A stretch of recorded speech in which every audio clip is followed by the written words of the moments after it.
Muy buenas, soy Marcos Vázquez y estás escuchando una nueva entrevista en Radio Fitness Revolucionario. Hoy hablamos de resistencia y sobre todo de correr con Rubén Espinosa, creador del proyecto Hijos de la Resistencia y una de las personas que mejor divulga sobre los deportes de resistencia en general. Y precisamente por eso le propuse llevar la programación y el contenido teórico sobre entrenamiento aeróbico del nuevo programa Strong VO, cuyo objetivo es mejorar la fuerza y la resistencia de manera equilibrada, priorizando la salud pero sin dejar de lado la estética ni el rendimiento. Empezamos hablando de la historia de Rubén y cómo se enganchó con la resistencia a pesar de que no le gustaba y que era de hecho la disciplina que más le costaba. Hablamos después de la importancia del entrenamiento de fuerza en corredores y cómo incluirla de manera adecuada. Vemos por qué el impacto de la carrera no solo no es malo, sino que es clave para fortalecer los huesos en la dosis adecuada. Cubrimos después los errores principales que comete la gente al empezar a correr y vemos cómo evitarlos. Le dedicamos a continuación 10 minutitos a hablar sobre la técnica de carrera y las falsas creencias sobre el tema, como que existe una técnica perfecta, que es malo aterrizar con el talón, y de paso hablamos sobre calzado minimalista. Damos después más consejos para iniciarse en la carrera, vemos por qué no podemos pautar la intensidad en base a la frecuencia cardíaca al principio y mucho más. En definitiva, en esta charla encontrarás información actualizada sobre la ciencia y el arte de la resistencia y especialmente de la carrera de la mano de un gran especialista. Y si después de escuchar el podcast quieres mejorar tu condición física y aprovechar los grandes beneficios para la salud de la resistencia, echa un vistazo al programa Strong VO en fitnessrevolucionario.com Strong VO, todo junto, que combina fuerza y resistencia. Respecto a la carrera, tiene 3 programas distintos. El básico es para cualquier persona que quiera empezar a correr pero tenga mala condición física, que no pueda correr ni 5 minutos seguidos, y el objetivo es que en 2-3 meses pueda correr 5 kilómetros con garantías. El programa intermedio es para llegar a correr 10 kilómetros sin detenerse y el avanzado para correr esa distancia más o menos pero mejorando las marcas y con más detalles sobre la programación en base a la frecuencia cardíaca. Se basa en 3 sesiones aeróbicas semanales más 3 de fuerza, pero puedes también mantener tu programa de fuerza o si haces CrossFit o otro deporte y seguir el plan de carrera de Strong VO. Y si quieres más detalle, dejaré en las notas del episodio un webinar sobre entrenamiento híbrido donde profundizamos más en estos temas. Y sin más dilación, damos la bienvenida a Rubén Espinosa. Bienvenido al podcast, Rubén, ¿cómo estás? Hola Marcos, ¿qué tal? ¿Cómo estás? Pues muy agradecido y muy feliz y muy contento de poder estar en el que para mí ha sido uno de mis podcasts de cabecera durante muchos años y lo sigue siendo. Así que muchísimas gracias por la invitación. Espero que puedan tus oyentes sacar de aquí algo nutritivo y constructivo. Seguro que sí, seguro que sí. Y por mi parte tenía también muchas ganas de hablar contigo por muchas cosas, pero una es que hacía muchísimo que no le dedicábamos un episodio del podcast a correr, y aunque vamos a hablar de más cosas, quiero que esta sea la temática principal, ¿no? Y creo que tú eres la mejor persona para hablar de este deporte, así que un placer, como digo. Y para empezar, cuéntanos un poco tu caso. ¿Siempre te gustó correr o te enganchó ya un poquito más mayor? Pues no sé si te lo he contado alguna vez en persona, pero yo detestaba correr. Me reconcilié con esto de los deportes de resistencia pasados los 20 años. Yo empecé a correr, siempre he practicado deporte. He sido un niño muy activo de pequeño, jugué al tenis, hice fútbol, hice diferentes tipos de artes marciales y cositas de estas.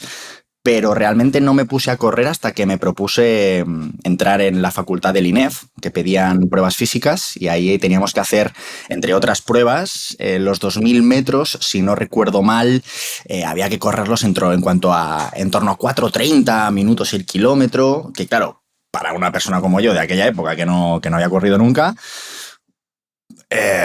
pues yo lo recuerdo bastante duro. De hecho, fue la prueba que más entrené con diferencia, sin ningún tipo de noción. Si analizamos lo que hacíamos ahí, pues eran auténticas burradas. Era todos los días hacer 2.000 metros. A ver cómo íbamos desmejorando. Y fue la prueba que peor se me dio luego en las pruebas. Así que y a raíz de ahí, pues poquito a poco fui, vamos a decirlo de alguna manera, madurando. Y llegó un momento en el que se cruzó en mi vida el triatlón, con 21 o 22 añitos, y ahí desde la curiosidad y desde la absoluta humildad pues empecé a escalar dentro del mundo del triatlón, no desde el punto de vista del rendimiento, pero sí desde el punto de vista de la práctica, de la experiencia. Empecé con un super sprint, un sprint, más tarde olímpicos, a los años ya probé la distancia del medio Ironman, y ahí fue cuando ya, digamos, de alguna manera me enamoré de lo que es la resistencia más pura. Y bueno, pues hasta día de hoy, que han pasado muchas cosas, muchas formaciones, muchos episodios también divulgando o intentándolo, y muy feliz y muy contento de haberme topado con lo que para mí ha sido una modalidad deportiva que me cambió la vida y que lo hizo a mejor, desde luego. Espero contagiarte.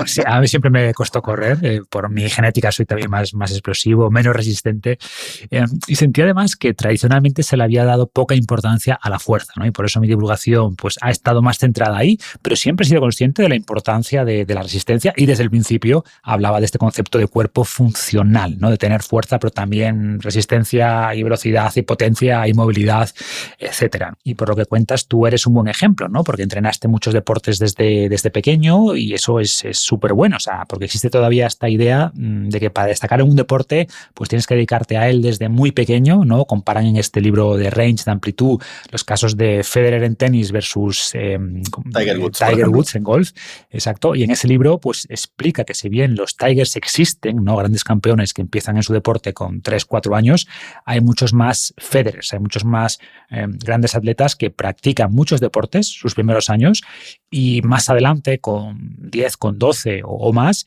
pues ya se especializan, ¿no? Y curiosamente estos últimos, los que se especializan más tarde, suelen ser los que, punto uno, tienen más probabilidades de llegar a la cima, a la élite, y de mantenerse ahí, porque tienen menos lesiones y por tanto carreras más largas, y esto se debe seguramente a que han desarrollado pues más competencias motoras, una base mayor de capacidades, de que quizás no han castigado tanto su cuerpo con los mismos gestos desde niños.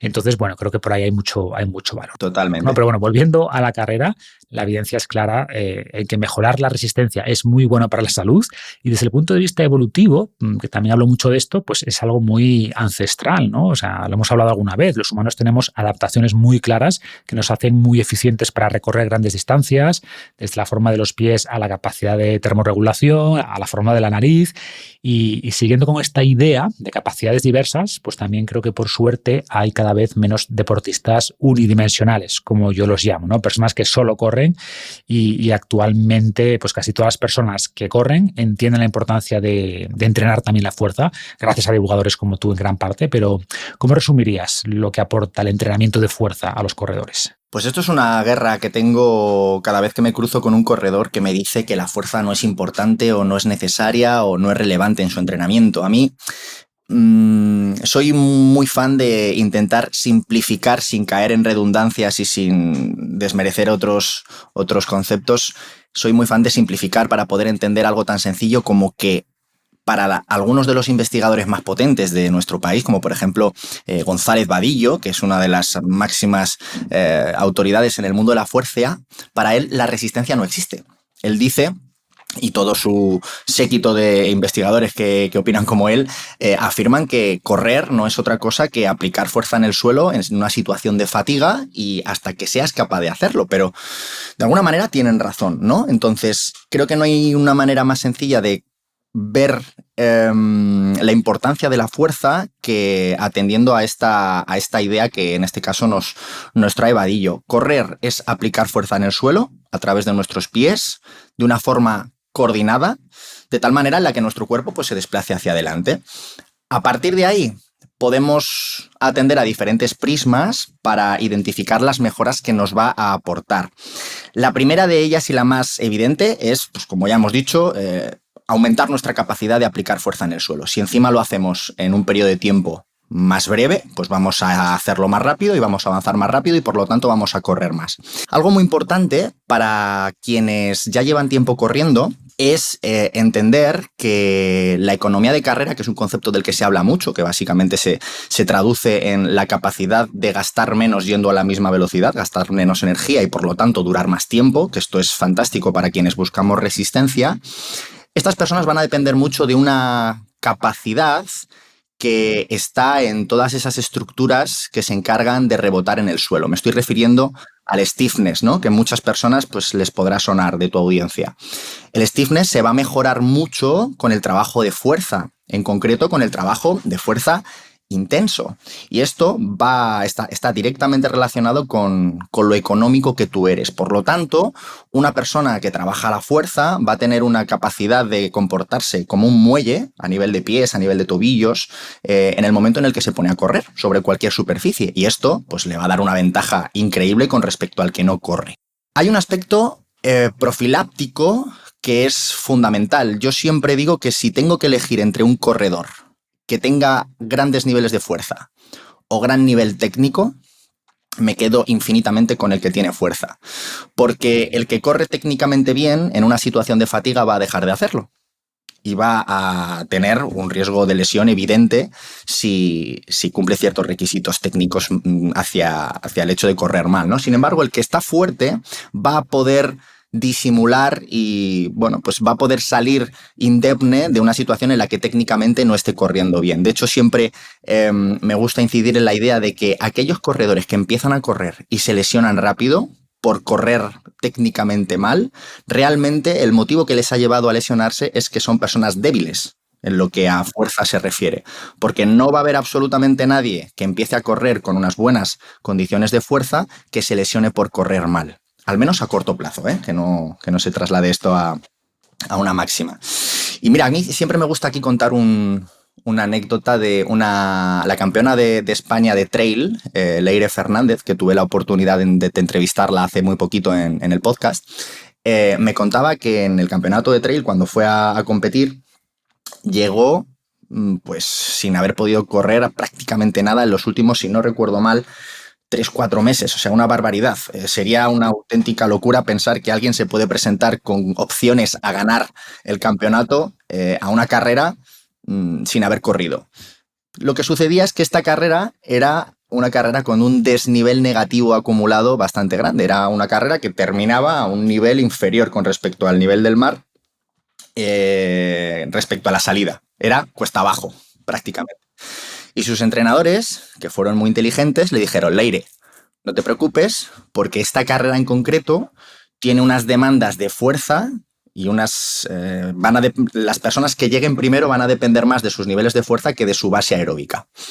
Y así fue, la pusieron a entrenar la fuerza como una auténtica animala y la tía salió bastante descolgada, pero a medida que fueron pasando los kilómetros y el desgaste excéntrico que supone correr cuesta abajo empezó a hacer mella en sus rivales, pues al final ganó.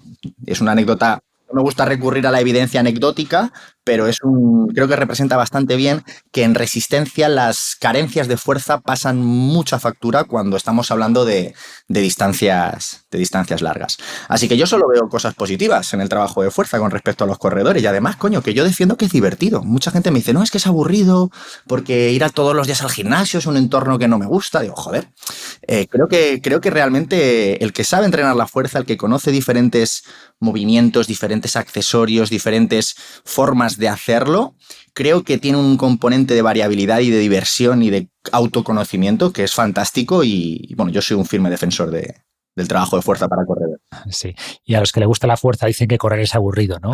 Obviamente todos tenemos nuestras preferencias, pero justamente lo que menos nos gusta hacer es lo que más necesitamos. Suele pasar como en la vida muchas veces.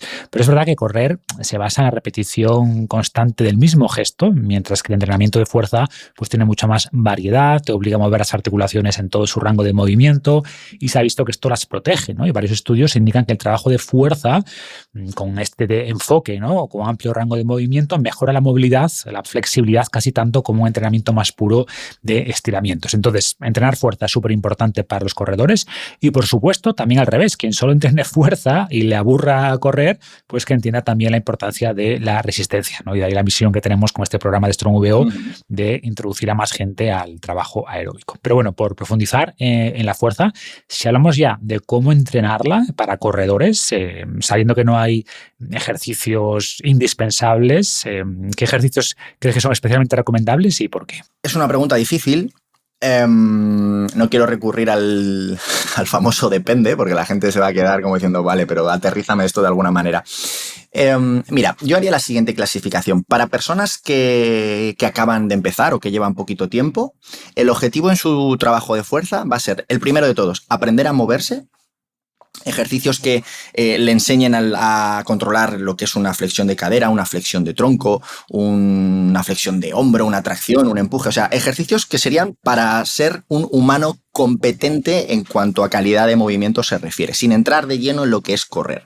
Y paralelamente, lo que yo trabajaría son lo que llamamos ejercicios auxiliares que nos van a preparar para ser capaces de correr. ¿De qué estoy hablando? Estoy hablando del trabajo del pie, de ese famoso core foot, del arco plantar, de ejercicios que nos ayuden a proyectar después más fuerza en el suelo. Luego, si quieres, hablamos de esto, de las elevaciones de gemelo, de los pesos muertos a una pierna, ejercicios unipodales que reten la estabilidad de nuestro tobillo, de nuestra rodilla, de nuestra cadera, que son precisamente los que después, si no están fuertes y estables, van a ser eslabones débiles a la hora de empezar a sumar kilómetros, ¿no? Entonces, en estas personas que están empezando o que quieren empezar, mi recomendación sería, no pienses en ejercicios específicos para la carrera, sino en ejercicios que te preparen para luego poder rendir pues con garantías y poder avanzar más rápido en tu progreso como corredor. Y luego, para personas que ya corren y que ya están en forma, ahí sí que ya podemos empezar a hablar de trabajos de fuerza que tengan como objetivo principal correr más rápido. Aquí podemos dividir entre ejercicios clásicos que nos van a ayudar desde el punto de vista muscular a aplicar más fuerza, sentadillas, media sentadilla, que se trabaja mucho en corredores, pesos muertos con barra hexagonal, que sabemos que protege la zona lumbar con respecto al peso muerto convencional con barra normal. Bueno, pues ejercicios que la gente, la mayoría, reconoce de una manera muy sencilla, que saben ejecutar quienes tienen cierta experiencia y que tienen unos beneficios que son innegables. Y luego ya nos podríamos ir a esos ejercicios un poquito más específicos que tengan como objetivo mejorar la velocidad a la cual se aplica esa fuerza, el famoso RFD, la fuerza explosiva. Y aquí, pues una vez más, tenemos diferentes opciones, ¿no? Tenemos la opción sencilla, que es hacer los ejercicios que hemos comentado antes, pero a la máxima velocidad posible, en fases concéntricas, es decir, cuando estamos venciendo el peso. Si tenemos un nivel un poquito más alto, pues ahí ya podríamos empezar a trabajar ejercicios de aterrizajes, ejercicios en los que podamos implementar sin carga cierto componente pliométrico, sentadillas con salto sin carga. Bueno, pues este tipo de trabajos que sabemos, hay un investigador español, Carlos Balsalobre, muy conocido en el mundillo, que tiene evidencia muy sólida de que el trabajo, por ejemplo, de multisaltos o de saltos mejora la fuerza aplicada en corredores y que mejora el rendimiento en pruebas desde los 2 a los 5 a los 10 kilómetros, implementando 3, 4, 5 saltitos de estos en nuestros entrenamientos. Es relativamente fácil de implementar y las ganancias que vamos a obtener son muy grandes. Y para quienes ya tengan un nivel tanto motriz como que tengan cierta carrera dentro del mundo del entrenamiento, pues ahí ya sí que podemos hablar de ejercicios de potencia súper específicos que sabemos que mejoran mucho esos rangos de movimiento en los cuales el corredor aplica fuerza en el suelo. ¿De qué estoy hablando? Pues estoy hablando de las cargadas, de los deportes de halterofilia, cargadas colgantes de fuerza. Para los que sean del mundo del CrossFit lo van a identificar más fácil con la palabra el clean, el hand power clean, todos estos ejercicios que si los analizamos vemos que el patrón de aplicación de fuerza a nivel de tobillo, de rodilla y de cadera en el tirón es perfecto con respecto al corredor, pero claro, no podemos recomendar este tipo de ejercicios a alguien que está empezando, ¿no? Entonces, bueno, en función del nivel que cada uno tenga, puede ir eligiendo uno u otro. Y tanto a Gómez Vadillo como a Carlos Balsalobre los tuvimos aquí en el podcast, así que vamos cerrando el círculo contigo y todos comentáis lo mismo, ¿no? Porque al final, o sea, más allá de las anécdotas como la que comentabas antes, pues hay cada vez más estudios, más evidencia que apuntan esta línea, ¿no? Que muestran cómo estos ejercicios se traducen en mejoras en la carrera, o sea, en mejor rendimiento y también en menos lesiones. Y, por ejemplo, cuando hablamos de lesiones, pues hay mucho miedo al impacto, ¿no? Y muchas personas asumen que el impacto es malo. Por ejemplo, en el directo que hicimos el otro día, pues había bastante miedo. Muchos optan por ejercicio aeróbico sin impacto, como nadar, como la bici, que en parte tiene sentido, o sea, porque sin duda demasiado impacto es malo y eleva el riesgo de lesión, pero cuidado, que poco impacto también es malo. Sabemos, por ejemplo, que ciclistas, que nadadores tienen menos densidad ósea que corredores, ¿no? Porque ese impacto repetido fortalece los huesos, engrasa las articulaciones. Aquí, como siempre, la clave es la dosificación, ¿no? O sea, aplicar los impactos de manera gradual, progresiva, preparando las estructuras. Nos acabas de dar ciertas pautas generales, pero ¿cómo integras estas ideas en el programa StrongVO y qué tiempos más o menos hacen falta en cada fase para ir adaptándose? Pues aquí te tengo que reconocer, Marcos, que le dediqué bastante tiempo, desde hace ya mucho tiempo, desde hace bastantes años, te diría, porque aquí es donde yo he percibido que en el trabajo divulgativo o en el trabajo incluso de los propios deportistas cuando ejecutan este tipo de trabajo, la famosa pliometría, ¿no? Que es donde la pliometría es ese cajón desastre donde entran los saltos a la comba, los saltos al cajón, los drop jumps, los depth jumps, todo tipo de saltos entran ahí. Pero creo que es muy positivo pararnos un momento y reflexionar realmente sobre lo que es una pliometría, lo que es el impacto y cómo nuestro cuerpo lo gestiona en el momento en el que damos un paso. ¿Andar es una pliometría? Preguntaría yo, te lo pregunto. ¿Andar sería hacer pliometría, por ejemplo? En cierto grado, sí. Sí, ¿verdad? O sea, al final se trata de cuánto tiempo necesita invertir, en este caso, el pie, ¿no? Que estamos hablando de la carrera, en aplicar esa fuerza. Damos por hecho que si el tiempo que necesitas aplicar o que el tiempo en el cual lo puedes aplicar es corto, ahí es cuando ya entra el componente pliométrico, ¿no? Entonces, aquí nosotros lo que hacemos es desgranar desde el total, ¿no? De lo que sería un salto o una carrera. El hecho de correr para nosotros va a ser la máxima representación del gesto pliométrico al que se va a enfrentar el corredor. Si lo desgranamos, nos vamos a encontrar, en primer lugar, con un nivel 0, ¿vale? Al cual puede acceder cualquier persona que tenga unos niveles mínimos de fuerza y que tenga un mínimo control neuromuscular. ¿Quién no puede acceder a este trabajo de pliometría nivel 0? Pues, por ejemplo, imagínate una persona que acabe de tener un accidente, que lleva 3 semanas ingresado en cama, que ha perdido un montón de masa muscular y que todavía no tiene un control total de lo que no tiene buena sensibilidad en los pies, en las rodillas, en los tobillos. Bueno, pues esta persona no podemos empezar a trabajar la pliometría nivel 0, ¿vale? Ahora, con cualquier persona que nos esté escuchando, que esperamos, toco madera, que no se encuentre en esta situación, con la pliometría nivel 0 lo que vamos a hacer es, lo primero, no saltar. Aquí no saltamos. Aquí lo que vamos a buscar es preparar al pie, al tobillo y al resto del cuerpo, no solo para saltar, sino también para algo de lo que se habla muy poco, que es aterrizar. Para poder saltar, tienes que saber aterrizar, tienes que enseñarle a tu pie cierta consciencia, ha de saber dónde se siente con respecto al espacio, tienes que darle fuerza al gemelo y tienes que practicar una técnica de aterrizaje. Entonces, las pliometrías nivel 0, nosotros las vamos a trabajar, por una parte, con fortalecimiento, tanto a nivel bilateral como unilateral, ejercicios como, por ejemplo, dorsiflexión activa del tibial anterior, ese musculito que se encuentra ahí justo por delante de la tibia y que quema tanto cuando lo trabajas, extensiones de tobillo cambiando apoyos, bueno, pues diferentes ejercicios que hemos implementado y que tienen, como te digo, ese objetivo. Y luego, a nivel de aterrizajes, pues ahí entraríamos con ejercicios un poquito más técnicos a nivel gestual, pero muy sencillitos, como por ejemplo el drop squat. Para quien no se ubique, un drop squat no es otra cosa que estar de pie e intentar irnos a una posición de sentadilla sin saltar, pero despegando del suelo. Esto tiene su miga, ¿eh? Sin saltar, pero despegando del suelo. Es como que te tiras al suelo sin saltar hacia arriba, despegando y clavas tu posición. O sea, en vez de dejarte caer, aceleras al máximo esa bajada, ¿no? Eso es. Tienes que hacer los podcasts en directo, porque nos pondríamos ahora, nos levantaríamos ante la cámara y lo haríamos, ¿no? Y nos podría ver la gente. Podemos poner algún enlace a un vídeo, si te parece. Todo este tipo de trabajos son muy interesantes, se caen en el olvido, no se les da orden, y las personas, cuando nos ponemos a hacer pliometría, lo que hacemos es, pues cogemos la comba, nos ponemos a saltar o nos ponemos a hacer multisaltos, olvidándonos de esta pliometría nivel 0 que es fundamental para que tus tendones, tus ligamentos y tus estructuras entiendan a lo que se van a tener que enfrentar.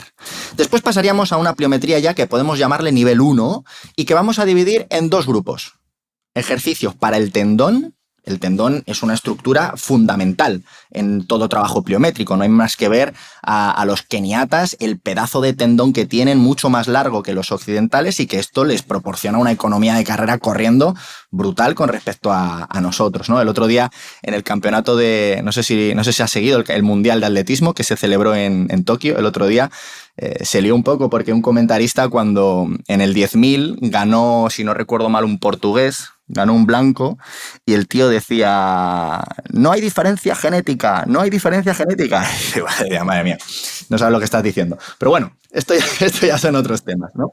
Que es un tema controvertido, pero bueno, es evidente que distintos entornos generan distintas adaptaciones genéticas y esto explica diferencias de rendimiento en ciertos grupos, ¿no? Por muchas cosas, y una de ellas es diferencias en los tendones de Aquiles. Exacto, tendones de Aquiles más longilíneos, más largos, van a ser una ventaja absoluta en este caso, en la carrera, ¿no? Entonces, trabajar el tendón, fortalecer el tendón con saltos reactivos del tobillo en el sitio de forma extensiva, acumular mini saltitos, hacer combas y sus variantes durante tiempos largos con y sin impacto, tanto despegando como no despegando del suelo.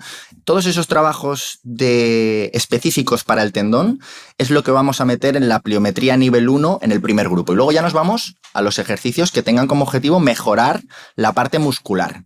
Sentadillas con salto en TRX, que vemos a mucha gente, por ejemplo, haciendo este ejercicio cuando empieza a trabajar la pliometría, el famoso CMJ, el SJ, el drop squat, las zancadas con salto, sentadilla con salto, todo este tipo de trabajos que ya serían pliometría pura, pero desde el punto de vista muscular. Tiene que haber un componente exigente para cuádriceps, isquios, glúteos, etc.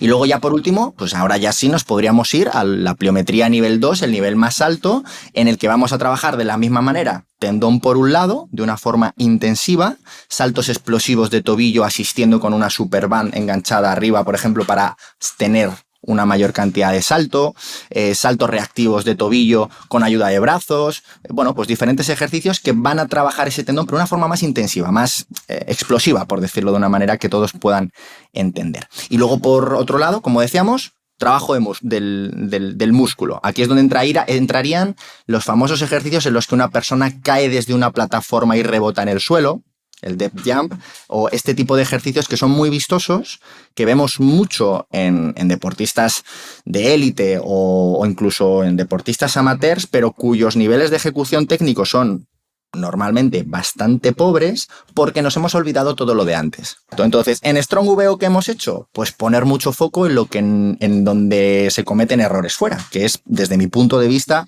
desde mi humilde punto de vista, en toda esa pliometría nivel 0 que puede ser igual de extenuante, pero mucho más nutritiva para luego poder correr, porque al final correr en sí mismo ya va a ser una pliometría, ¿no? Por eso cada vez que alguien me dice, oye, el mejor ejercicio de fuerza para corredores es el hecho de correr, yo siempre estoy en desacuerdo, siempre, porque coño, ahí es donde la gente se rompe, ¿no? Entonces, oye, demos un pasito más atrás, analicemos qué es lo que necesita tu tendón, tu ligamento, tus estructuras y démosle eso para que cuando salga a correr no solo esté preparado, sino que le suponga pues un esfuerzo, vamos a decir, liviano.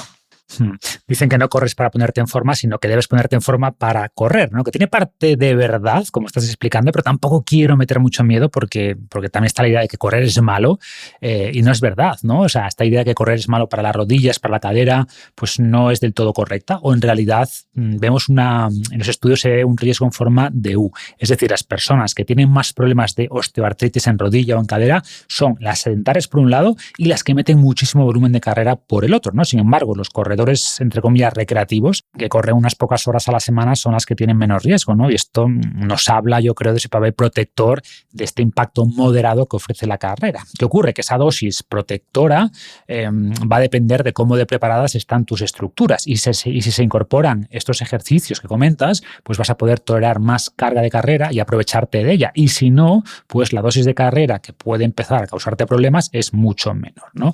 Pero como mensaje general, como mensaje principal, sería que empezar a correr sin una planificación que vaya dosificando las cargas, preparando las estructuras base, pues eleva el riesgo de lesión y da la importancia de hacerlo bien, ¿no? Seguramente este sea el error principal, pero además de ¿cuáles dirías que son los errores principales que comete la gente al empezar a correr y cómo se pueden evitar? Pues mira, antes de contestar a tu pregunta, porque has hecho referencia a las lesiones de los novatos y se me ha venido a la cabeza además es que lo tengo súper reciente porque escribí el otro día un email sobre esto.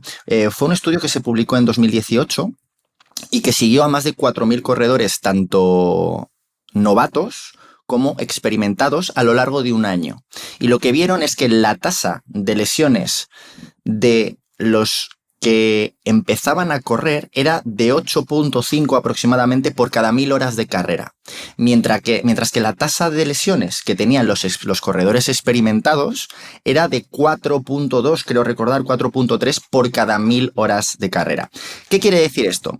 Pues que según este estudio, los corredores novatos tienen el doble de riesgo de lesionarse en comparación con los corredores experimentados. La interpretación que podemos hacer de esto es muy ambigua. Podemos decir que empezar a correr es lesivo, podemos decir que que correr es lesivo, solo que quienes corren más se lesionan menos, o yo personalmente, mi conclusión es que quienes se lanzan a la carrera no tienen la misma información que quienes llevan corriendo mucho tiempo y por lo tanto tienden a cometer, efectivamente, como acabas de decir, más errores. ¿Cuáles son esos errores? Todos. Ahora, voy a intentar lanzar mensajes claros en este sentido. El que yo más veo, sin ninguna duda, es la mala o nefasta progresión a nivel de volumen. Progresiones muy rápidas. Y aquí es que hay un hack mental que no sé muy bien de dónde viene, pero tú coges a cualquier persona. Y me gustaría que tus oyentes, tu comunidad que nos está escuchando ahora, haga el ejercicio con nosotros. Si yo le pido a una persona que no ha salido nunca a correr, le pido que haga, o una persona que no entrena, le pido que haga 5 minutos sin parar de salto a la comba, ¿qué percepción va a tener de ese esfuerzo? ¿Va a pensar que es mucho, que es poco? 5 minutos sin parar, ¿eh? Vas a estar ahí saltando, pum, pum, pum, pum. Estoy convencido de que la gran mayoría de la gente que no entrena va a decir, yo no aguanto 5 minutos. Sin embargo, esas mismas personas luego salen a correr y se frustran si no son capaces de aguantar 20 minutos corriendo. Yo aquí lanzo un mensaje muy claro. Chicos, chicas, a vuestros tendones se la pela si estás saltando la comba o si estás corriendo. Les da absolutamente igual. Entonces, ¿qué pasa? El corredor opera de una forma emocional, cero racional. Y en base a la parte emocional toma decisiones. Decisiones de apuntarse a carreras para las que no está preparado, decisiones para decidir si lo que está haciendo es mucho o poco. Operamos de una forma emocional absoluta, cosa que no ocurre en el paradigma del gimnasio, donde todo es mucho más numérico. Nadie se plantea mover 100 kilos en press de banca si antes no ha pasado por los 90, los 80, los 70, los 60, ¿verdad? Es algo que bueno, somos así, somos gente emocional, nos gusta la epicidad y, bueno, pues somos gente sensible. Yo me abandero de eso, pero claro, esto nos lleva a cometer errores. El primero de ellos, como te decía, la gestión del volumen. El segundo, la gran idea de, hostia, no puedes salir a correr sin estar en forma. Yo defiendo el concepto de, no, ponte en forma y luego sal a correr. Salir a correr es una habilidad biológica que tú como Homo sapiens sapiens tienes. Pero después de pasar 40, 50, en ocasiones más años con forma de silla, pues más de uno o más de una debería de ganarse el derecho a poder correr. Y para eso hay que estar en forma. Si ya lo estás, fantástico, sal, pero no nos anticipemos. A partir de ahí no priorizamos nada, todo lo que va a evitar que la lesión llegue, que es sobre todo el trabajo de fuerza y el descanso. El que sale a correr... Ay, joder, es que me río, Marcos, porque es que he visto tantas burradas. He visto personas que me han pasado su entrenamiento diciéndome, Rubén, dime qué he hecho mal. Y no habían corrido nunca y de repente una semana, 4 días de carrera. Es como, wow. O sea, ¿qué le estás diciendo a tu cuerpo?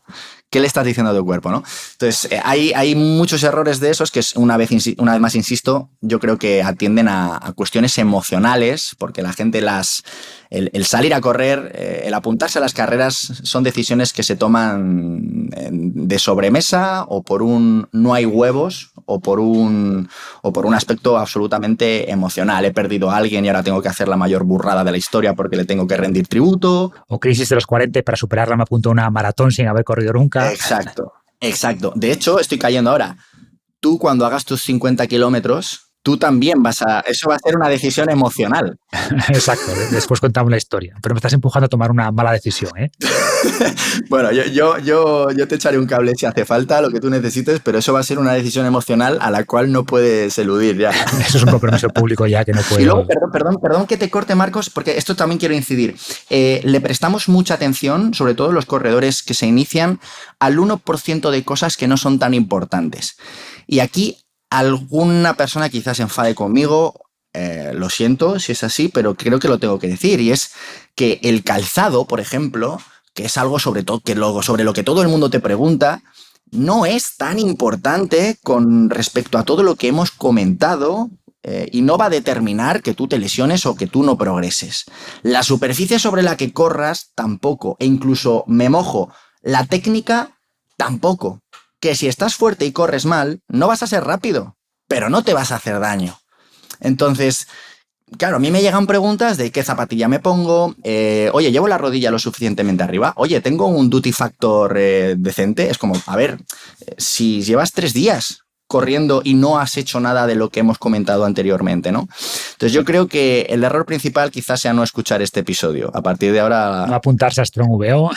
Exacto. Bueno, has abierto un melón muy grande, que es el de la técnica de carrera, que dices que no es tan importante como otras cosas, pero por supuesto que influye, y hay también muchos mitos alrededor de esto, ¿no? ¿Cuáles dirías que son las principales creencias equivocadas respecto a la técnica? La que veo más, a la que más me hacen referencia, yo creo que aquí, bueno, espero que no nos cancelen el episodio. Creo que gran parte de culpa de esto lo tienen las marcas de zapatillas. Las marcas de zapatillas, cuando surgió el boom del running, vieron que la gran mayoría de la gente que salía a correr se hacía daño. ¿Por qué? Pues porque técnicamente corrían mal y no estaban fuertes. Entonces analizaron qué es lo que hacía la gente y vieron que la gente cuando quería correr, como el de carros de fuego por la playa, lo que hacían, la tendencia natural del no corredor, ¿cuál es? Alargar la zancada para ir más rápido. Si tú buscas alargar la zancada sin entender cómo funciona tu técnica o tu cuerpo, lo que vas a hacer es clavar el talón por delante de tu centro de gravedad. Y las marcas de zapatillas dijeron, ostras, pues para que la gente no se lesione, vamos a ponerles una buena amortiguación en el talón a las zapatillas. Y de esa manera las marcas consiguieron implantar la idea de que talonar era pues algo nefasto, que gracias a las zapatillas pues se convertía en algo, bueno, pues que no era tan grave, ¿no? Bueno, pues ese es un mito. El hecho de talonar, de hecho, ayer fue cuando vi un vídeo tuyo subiendo por la escalera donde... Las escaleras de Rocky en Filadelfia. Exacto. Como Rocky, ¿no? Y dije, joder, Marcos no se lesionaría nunca porque Marcos talona con barefoot, pero apoya el pie donde lo tiene que apoyar, su rodilla no entra bloqueada y es relativamente difícil que Marcos se lesione corriendo. ¿Qué quiero decir con esto? Talonar no es un problema. Talonar no te va a generar ningún tipo de problema siempre y cuando no se produzca el apoyo muy por delante de tu centro de gravedad, de tu cadera, de tu centro de masas. Ese es el verdadero problema, y más si en el momento en el que el pie toma contacto con el suelo, tu rodilla está extendida. Ahí es cuando se va a producir ese patrón de frenada que ¿quién lo va a parar? Pues tu fémur, tu cadera, tu tibia y tu pie. Y ahí es como cada vez que das un paso, pues es un golpe que efectivamente te puede hacer daño. Y además es poco eficiente porque en cada golpe te estás frenando. Efectivamente. Estás frenando. Entonces, ese diría que es el mayor mito, ¿no? Deberíamos de atender más a dónde apoyamos el pie con respecto a nuestro centro de masas. Eso es mucho más importante que cómo se apoya el pie. O sea que este sería quizás el principal error en la técnica de carrera, ¿no? Eso es. Ese es el principal error. Ese es el error que trae más lesiones al mundo de la carrera, sin ninguna duda. Por encima de todos los demás, el hecho de apoyar el pie por delante con la rodilla bloqueada, en lo que llamamos el overstrike, eso es lo que hay que intentar reducir, te diría, en el 99% de corredores. Incluso gente muy experimentada siempre hace trabajos, tanto de cadencia como de patrón de carrera, para intentar reducir ese overstrike, ¿vale? Así que ese sería el punto más importante al que tenemos que atender desde el punto de vista técnico para no hacernos daño y para ser eficientes. También te he escuchado decir que no existe una técnica de carrera perfecta y que correr bonito, entre comillas, no quiere decir que sea lo más eficiente, ¿no? ¿Hasta qué punto podemos valorar la técnica solo a partir de esa estética? Es difícil, tienes que tener un buen ojo. Creer que factores visuales como, por ejemplo, tener buena cara, o correr fluido, o correr bonito, o mantener las rodillas altas, o el tronco erguido. De pensar que todo esto constituye una buena técnica de carrera es un error. La técnica de carrera, si la vamos a analizar bien, tiene que ser cuantificable y medible con datos objetivos. ¿Qué datos? El tiempo de contacto, el ángulo de la tibia en el contacto, la oscilación vertical que tienes, la cadencia, el duty factor, que es el tiempo que pasas en contacto con el suelo en relación a la zancada total. Bueno, pues diferentes datos que realmente nos van a dar una información de cómo estás corriendo. Otra cosa es que luego eso se traduzca en correr bonito o no. Pero tenemos casos de atletas que corren bonito y parecen que van pegados al suelo. En atletas no. Esto se ve mucho en redes sociales, vamos a dejarlo ahí, ¿no? Que no queremos abrir melones, ¿no? Pero técnicas de carrera bonitas que quedan muy bien ante la foto, pero luego estamos pegados al suelo y parece que no avanzamos. Y al revés también, tenemos atletas que corren muy feo, pero los tíos van rápido y son muy eficientes. Sí, o sea, algo en lo que yo he cambiado de opinión, bueno, o al menos he suavizado mi opinión en los últimos años, tiene que ver con la técnica, ¿no? O sea, antes hacía mucho énfasis en la técnica, en no flexionar la columna en peso muerto, no hacer vago de rodilla en sentadilla. Y bueno, hoy sabemos que sí hay recomendaciones generales, por supuesto, pero no vemos más lesiones en las personas que hacen estas cosas. De hecho, son comunes en deportistas de élite y al final la clave, lo verdaderamente importante, es la adaptación gradual. O sea, los tejidos se pueden fortalecer en cualquier posición y también hay que reconocer la biomecánica individual de cada persona. Y de hecho, algunos estudios indican que intentar forzar cambios en la técnica de carrera puede elevar el riesgo de lesión si la persona no se siente cómoda con esos ajustes, ¿no? Entonces, como siempre, hay que lograr ese equilibrio de ir ajustando los errores principales, como ese overstrike que decías, pero respetando las características individuales. Y de hecho, intentar cambiar demasiado la forma en la que corres, ¿no? En base a lo típico, que no sé qué opinas de ellos, ¿no? Estos análisis de si eres más pronador, supinador, pues que puede ser lesivo. No sé cómo lo ves. Nosotros esto lo hemos visto muchas veces. Personas que nos llegan en Hijos de la Resistencia, que trabajamos con deportistas, que nos llegan y en la parte de evaluación les pedimos ese famoso vídeo de perfil corriendo a 3 velocidades para analizar un poquito cómo corren, y nos hemos encontrado con casos de personas pues de edad avanzada, de muchos años ya corriendo, técnicamente bastante sorprendente. Es decir, ¿cómo es posible que no te hayas hecho daño antes?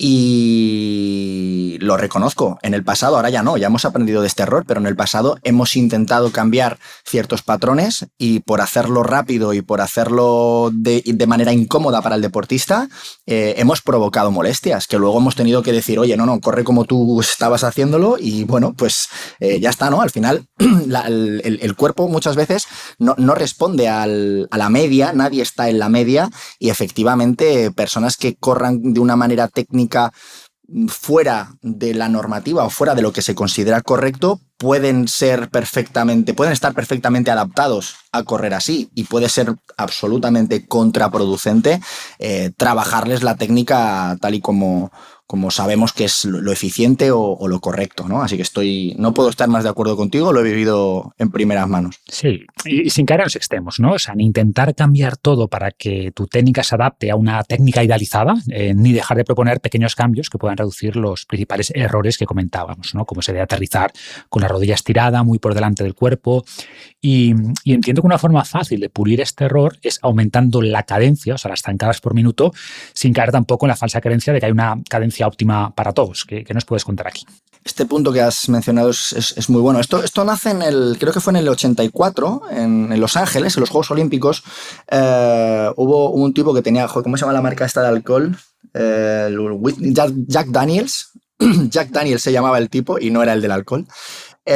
Bueno, pues él hizo un estudio observacional de cuál era la cadencia media a la que corrían los atletas olímpicos en los Juegos Olímpicos de Los Ángeles y vio que la cadencia mínima que tenían, creo que era la mínima, no la media, era de 180 pasos por minuto. Muchos de ellos iban a una cadencia mayor. Y bueno, pues hizo a partir de ahí se empezó a divulgar por parte de revistas, años 2000, ya un poquito más hacia adelante, se empezó a divulgar la falacia de que todos teníamos que ir a 180 pasos por minuto y que eso era lo óptimo. A día de hoy sabemos que no es así, que la cadencia óptima es absolutamente individual, que depende primero de tu altura, de la longitud de tus piernas, de la velocidad que llevas, de la experiencia y de la sensibilidad que tienes ante el hecho de correr y que no es algo que debamos dictaminar una cifra para todos. Lo que sí que sabemos también es que la cadencia, el aumento de la cadencia y el trabajo de cadencia es la mejor herramienta por encima del trabajo de fuerza y por encima del trabajo técnico para reducir el overstrike, que hemos dicho que era ese factor lesivo de la carrera que se produce cuando apoyo el pie por delante del centro de masas con el talón y con la rodilla bloqueada. ¿Qué quiero decir con esto? Bueno, lo primero, para el que quiera animarse a trabajar el tema de la cadencia, 2 tips muy sencillitos. La gran mayoría de la gente, para poder evaluar la cadencia que tengas con un relojito GPS, el que solemos llevar, normalmente suelen dar datos de cadencia. Y que nadie tenga miedo a creerse el dato del reloj. Al igual que el consumo máximo de oxígeno u otras variables son un poquito más, tienen más margen de error, el tema de la cadencia es algo muy sencillo. Es un acelerómetro que mide cambios de dirección, entonces suelen medir bastante bien incluso los relojitos más económicos, ¿vale? Entonces, tú mira a ver cuál es tu cadencia cuando vas corriendo a diferentes ritmos y auméntale un 2%. Un 2%, si vas corriendo a 160, no van a ser más de 4 o 5 pasos por minuto. Búscate una canción que tenga esos beats por minuto o una lista de Spotify que tenga esos beats por minuto y sal a correr con ella. Y vete haciendo intervalos en los cuales, pues oye, 5 minutos a tu cadencia normal, 5 minutitos a la cadencia que te va dictaminando la música. Y poco a poco, hasta un máximo de un 10% a lo largo del tiempo, de forma progresiva y con experiencia, con un 10% de aumento con respecto a tu cadencia natural, ahí ya se ven unas mejoras brutales en lo que al overstrike se refiere. Así que yo creo que con esas 2 indicaciones, no más del 2% semanal de aumento para no caer en problemas de lesión, porque aumentar la cadencia de golpe y acumular muchos kilómetros con un aumento de cadencia de la noche a la mañana te va a traer problemas a nivel muscular. ¿Vale? Así que bueno, yo creo que con ese tip yo creo que la gente ya se puede hacer una idea de cómo puede mejorar. Y decías antes que le das poca importancia al calzado, pero ¿qué opinas del barefoot, del calzado minimalista? ¿Bien, regular, con cuidado? A mí me gusta quitar las etiquetas. No me gustan las etiquetas porque parece que cuando ya te cuelgas la etiqueta de minimalista o de barefoot runner, ya parece que justificas todo lo que se hace dentro de esa etiqueta y que estás en contra de todo lo contrario. Y yo, en absoluto. O sea, yo creo que cualquier persona debería de vivir descalza en su día a día. De hecho, yo ahora, mira, claro, una vez más. Yo también teníamos que estar en directo para ver. Recuerdo el día que estuvimos grabando en casa, yo iba descalzo. Defiendo muchísimo eso. Defiendo mucho si tienes la oportunidad de entrenar el trabajo de fuerza en una sala donde te sientas cómodo con calzado minimalista. Por supuesto, no hay nada mejor para tu pie. Bueno, no voy a contar nada que tú no sepas y que no hayas divulgado ya aquí. La pregunta aquí es, ¿corremos descalzos? ¿Corremos con calzado barefoot? ¿O corremos con calzado normal? Yo aquí sí que me posiciono y digo, el que quiera correr con calzado barefoot, la distancia que sea, que lo haga.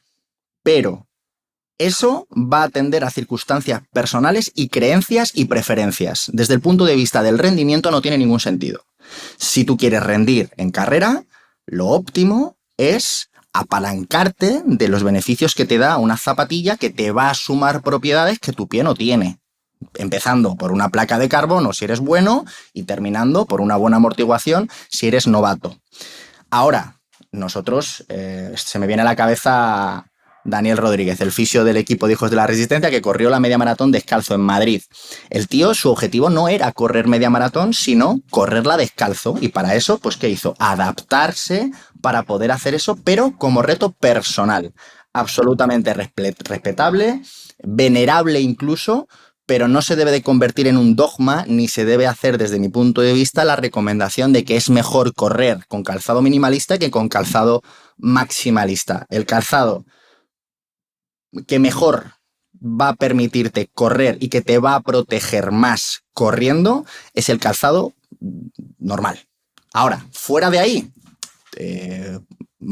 calzado minimalista siempre que puedas. Esa es mi opinión. Y yo lo comparto, o sea, me gusta mucho el calzado minimalista, pero para el día a día y porque es una forma de ir fortaleciendo el pie gradualmente, ¿no? De evitar que los dedos se deformen, pero si después de llevar calzado normal 30 o 40 años y te pica el gusanillo del barefoot y te pones a correr con este calzado, la probabilidad de lesión es alta, ¿vale? Necesitas hacerlo poco a poco.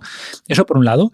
Y después lo que decías, si buscas rendimiento, pues el calzado convencional es mejor porque sus materiales pues potencian esos elementos de reacción contra el suelo, ¿no? Fatigan menos el pie y obviamente si tienes un pie más fuerte, mejor preparado porque en tu día a día usas calzado minimalista, pues al ponerte un calzado normal con materiales especiales, pues vas a aguantar más. Y lo que decía es que si te apetece correr descalzo, te gustan las sensaciones, pues adelante, a mí me gusta, pero sobre unos pies fuertes y sabiendo también a lo que estás renunciando, ¿no? O sea, al final, criterio y no caer en esos bandos. Totalmente. Cambiando un poco de tema, se habla mucho de la famosa zona 2, ¿no? De entrenar en base a ese rango de frecuencia cardíaca, pero el problema general de la mayoría de personas que empiezan a correr es que su frecuencia cardíaca se dispara incluso a baja intensidad, ¿no? Y se ponen a 140, 150 pulsaciones o más, incluso aunque intenten ir despacio. Primero, ¿por qué ocurre esto? Que no ocurre tanto con la bici, por ejemplo. Y segundo, ¿cómo podemos regular el esfuerzo al principio sin fijarnos en las pulsaciones? Mira, te voy a contar una anécdota personal que a mí me trajo de cabeza y ahora te contesto.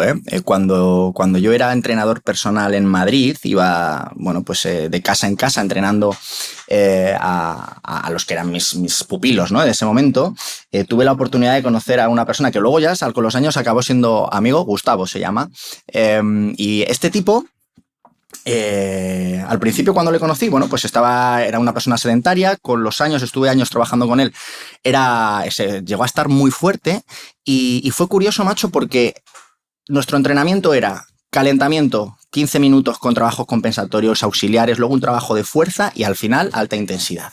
Y estuvimos entrenando así durante años. Y él estaba muy preocupado porque a la mínima que terminábamos el calentamiento, su frecuencia cardíaca se disparaba. Esto que acabas de decir, ¿no? Pero no te estoy hablando de 130 ni 140. Se está hablando de que el tío hacía todo el entrenamiento en zona de consumo máximo de oxígeno. Era como, joder, Gustavo, ¿qué te pasa, no? Y claro, yo también con mi inexperiencia, pues acabé bastante preocupado y no entendía muy bien qué es lo que le pasaba.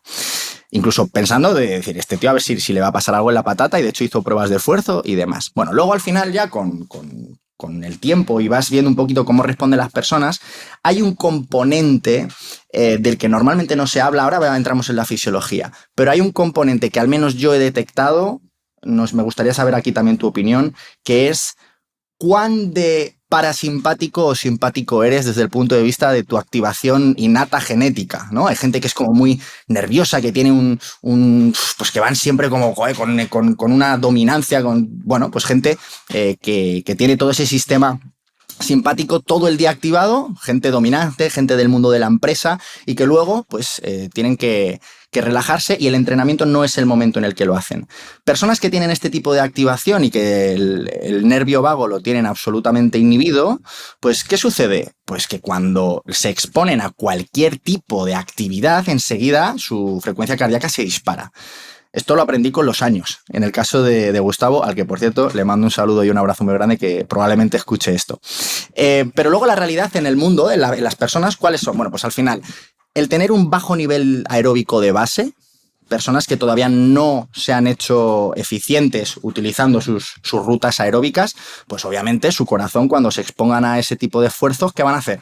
Pues se va a alertar y va a decir, oye, ¿en qué situación me estás poniendo, no? Exacto, ¿qué coño estás haciendo? A mí no me saques del sofá. Entonces se van a poner a intentar bombear sangre de una manera muy poco efectiva y por eso recurren a muchos latidos por minuto.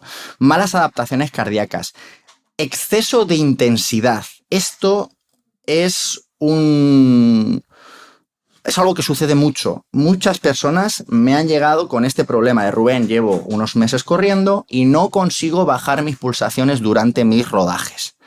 El diagnóstico casi siempre es el mismo. Vas demasiado rápido. Una persona cuando empieza a correr no tiene sus zonas bien incorporadas, no tiene todo el espectro y todo el abanico de intensidades bien incorporado, no los detecta y tiene dos velocidades, modo on y modo off. Entonces, cuando sale a correr y cuando para, ya está. Pero no le hables de ir a trote suave, no le hables de ir a una intensidad alta, ¿no? Entonces, aquí mi consejo es, si estás en este punto en el que tienes la sensación de que sales a correr y tu frecuencia cardíaca se te dispara, corre extremadamente lento. Corre de tal manera que cuando estés corriendo te dé vergüenza de lo lento que vas. Ahí es cuando vamos a ver cómo se comporta bien tu frecuencia cardíaca y si eres capaz de realmente estimular tus rutas aeróbicas con una frecuencia cardíaca baja. Y luego, por supuesto, hay factores externos, el calor, el estrés, la falta de descanso, la deshidratación, ese famoso drift o deriva cardiovascular, ¿no? A medida que vamos acumulando kilómetros, manteniendo la velocidad, la frecuencia cardíaca aumenta o manteniendo la frecuencia cardíaca, el ritmo desciende. Bueno, pues todos estos son ingredientes que al final explican el por qué sucede esto y por qué es algo absolutamente normal, ¿eh? Nadie debe asustarse por esto. Cuando uno empieza a correr, forma parte de la adaptación que va a tener. Algo muy bonito de la frecuencia cardíaca dentro de... Luego lo analizamos si quieres, ¿no? Pero dentro de los problemas que tiene, entre comillas, algo bonito es que se adapta contigo al entrenamiento y a medida que tú vas mejorando, vas percibiendo cómo tanto tu frecuencia cardíaca en reposo va disminuyendo, como la frecuencia cardíaca que expresas en tu entrenamiento yendo en la misma intensidad va siendo cada vez más bajita. Entonces, coño, celebra que estás en un momento en el que solo puedes mejorar y vete más lento. Vete más lento, que siempre, o sea, correr a 6 minutos el kilómetro es correr rápido para quien empieza a correr. Resumen, empieza despacio, que no te dé vergüenza que te pase todo el mundo, tú vas a tu ritmo y lo peor que puedes hacer es correr más de lo que puedes, ¿no? Aumenta el riesgo de lesión, haces la experiencia más desagradable y por tanto, por una cosa y por la otra, tienes más riesgo de abandonar, ¿no? Y de hecho, las primeras sesiones de StrongVO alternan unos minutos corriendo con minutos caminando, o sea, para ir acumulando tiempo de carrera, pero sin mucha fatiga, con menos riesgo y también sin obsesionarse con las pulsaciones, ¿vale? De hecho, en en el programa básico intermedio de StrongVO se corre por sensaciones, por el famoso RPE o índice de esfuerzo percibido, y no se usan pulsaciones hasta el programa avanzado. Eso es. Yo creo que no es buena idea, ¿eh? En un inicio prescribir por frecuencia cardíaca, sí quizá analizarla y monitorizarla y ver lo que ocurre y aprender de ella y entender cómo se comporta tu cuerpo. Si eres una persona que ya tiene un nivel de entrenamiento elevado, que está preparando una prueba y que entrenas más de 4 días a la semana, algo muy interesante a controlar es la variabilidad de la frecuencia cardíaca, ¿no? Que va a ser como un termostato que nos va a avisar en caso de que podamos estar o bien descansando peor o pudiendo entrar en algún proceso de sobreentrenamiento, que rara vez se ve, pero es interesante.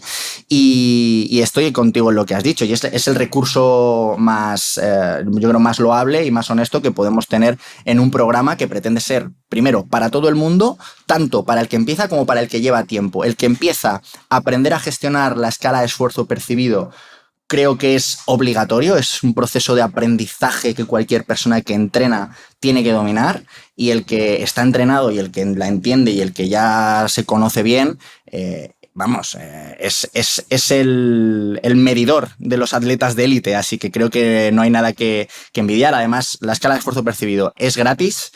Es fantástica para entender en qué zona de entrenamiento nos encontramos y tiene una relación directa con las zonas cuando las sabes interpretar, ¿no? Que es lo que nosotros les vamos a explicar a nuestros chicos. Perfecto. Pues ya la última pregunta, que conecta con StrongVO, que conecta con el webinar, con el directo que hicimos el otro día. Ahí hablábamos del concepto de atleta híbrido. Aclarábamos que no existe una definición oficial o académica, pero ¿qué es para ti un atleta híbrido y qué beneficios tiene convertirse en uno? Bueno, yo debo decir que he cambiado mi interpretación de lo que es un atleta híbrido en los últimos meses. Yo hasta ahora diferenciaba diferentes modelos de atletas en función del propósito y del para qué de la persona, ¿no? Yo diferenciaba Y bueno, creo que también merece la pena contarlo por aquí porque quizás pueda ayudar a categorizar este concepto tan prostituido bajo mi punto de vista a día de hoy como es el de los atletas híbridos. Yo categorizo en aquellos que tienen un propósito competitivo, que son los híbridos con pedigrí, ¿no? Que son esos atletas de pruebas combinadas, 7 pruebas las chicas, 10 pruebas los chicos, el famoso decatlón. Esta gente combina técnica, hipertrofia, potencia, velocidad, resistencia, tienen que lanzar, saltar, correr, bueno, tienen que hacer de todo y son para mí la máxima expresión de lo que sería un atleta, tanto la palabra atleta como la palabra híbrido, ¿no? Propósito competitivo. Luego están los propósitos estéticos, que son a los que nos hemos referido siempre como, y no quiero que parezca despectivo, pero todo el mundo me va a entender, los gym bros, ¿no? La persona que va al gimnasio a entrenar con fines estéticos y que colateralmente acaba haciendo cosas muy sanas, como es el trabajo de hipertrofia y el trabajo de fuerza, pero que tienen como objetivo el trabajo estético. Y por lo tanto, con esa necesidad de aumentar el NEAT, de aumentar el gasto calórico para secarse, ¿no? Para reducir los porcentajes de grasa, pues acumulan algunos kilometrillos en la cinta, ¿no? Esto es lo que harían esos perfiles más estéticos. Luego tenemos los perfiles profesionales o de protección, como son los grupos de operaciones especiales, los GEOs, bueno, pues todo este tipo de gente que al final, pues oye, se ve sometida a unos entrenamientos y a unas situaciones que requieren de muchas habilidades cruzadas, no solamente de fuerza y resistencia, sino también pues físico-tácticas o incluso de operaciones en otros medios, ¿no? Acuáticas, aéreas, paracaidismo, bueno, todo este tipo de cosas. Y luego ya entramos nosotros, los mortales que queremos salud y que queremos mejorar la fuerza y mejorar la resistencia. Aquí es donde podemos diferenciar entre quienes vienen de la resistencia y pasan a la fuerza, ¿no? Deportistas de carrera, de triatlón, que gracias a escuchar programas como el tuyo, pues dicen, ostras, la fuerza es importante, me voy a poner a entrenar fuerza. Y luego están los que, gracias a escuchar programas como el mío, salen del gimnasio y se ponen a correr. O los que nos escuchan a los dos juntos. Entonces, aquí es donde nos vamos a encontrar con ese perfil de personas que pueden tener un motivo competitivo si les apetece, absolutamente recreacional, pero de fondo hay algo mucho más potente, que es mejorar la salud, mejorar también la estética, ¿por qué no? De forma colateral, pero sobre todo mejorar la salud y mejorar ambas capacidades, la resistencia y la fuerza. Habrá quien tire un poquito más hacia la resistencia porque le apetezca correr un triatlón o una carrera o cualquier modalidad de estas, y habrá quien tire más por quien se fije marcas en ejercicios como sentadilla, banca, lo que sea, ¿no? Pero esa sería un poquito, para mí, la definición más pura a día de hoy de atleta híbrido. Esa persona que quiere mejorar ambas capacidades, fuerza y resistencia, sin que haya interferencia entre ambas y sin lesionarse, por supuesto, haciendo las cosas bien. Ese sería, a día de hoy, mi concepto ideal.